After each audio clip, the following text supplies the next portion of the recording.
let's think about the business side of things, right? We already have the pain point that you're helping with. Um, from the business side, when you're creating these, do you know what your cost of goods sold is? Yes, I used to be an Okay. accountant. Oh, so you're good. So you already got Yeah, COGS yeah. down.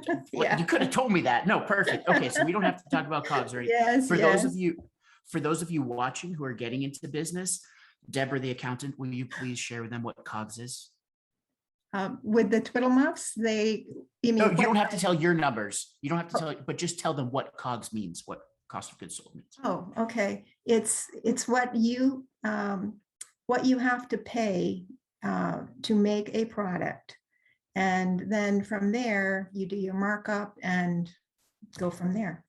But you There you have to go. make sure you're pricing it right, not being exorbitant, but at the same time making money after you've fixed in all your overhead costs, which are your lights and whatever else, that's just part of Correct. business.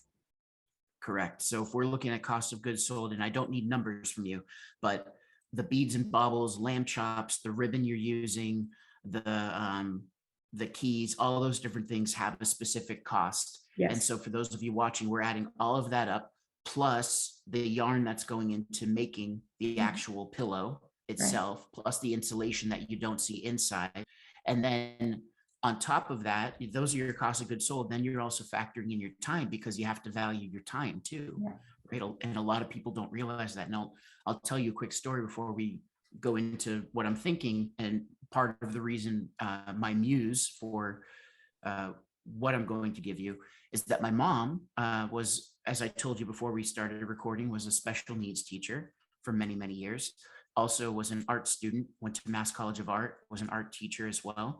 And so my mom was, she started a basket business. And, no matter how you look at it, this is like, if you looked at it, it's like a pillow basket where you're putting the stuff on it and you're attaching it. She had a basket that was holding the items, but she didn't understand her cost of goods sold.